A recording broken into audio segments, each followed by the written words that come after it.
I've been into the fear, and I realize that it's such wasted energy. That if people really believe that, and if you say you believe it, but you don't trust it, then you really don't believe it. It's something that sounds good. Right. Or we believe it when things are good. Right.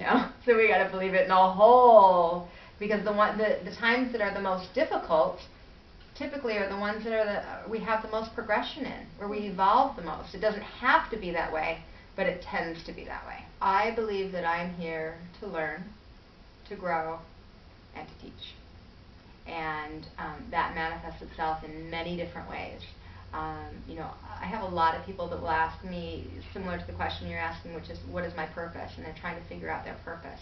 And I think that's such an interesting question, because my perception is that people think that their purpose is something that's down there. It's at the end of the rainbow, it's at the end of the lifetime, I hope to reach my purpose. And what I've learned is that, when I was 18 years old and pregnant, that was my purpose. And when I was changing those diapers and eating peas and rice, that was my purpose. And when I was 25 and having a miscarriage, that was the purpose I was serving at that time. And when I was doing hospice work, that was my purpose. And if we stay in the moment, wherever we are in this moment, if we believe everything happens for a reason, how can you not be serving your purpose in the moment?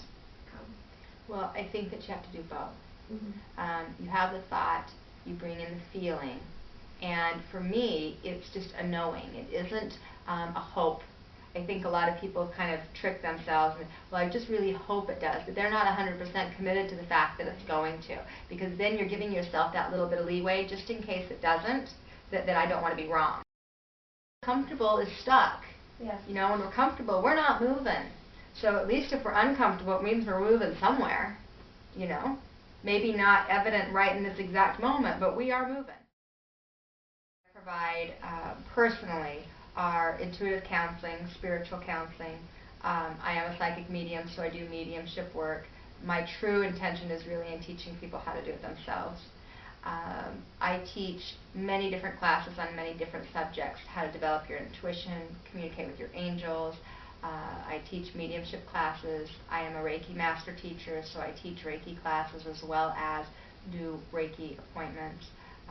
I do intuitive nutritional consultations where I help people to connect more with what's going on in their physical bodies and how to heal those on an emotional, mind, body, and spirit level.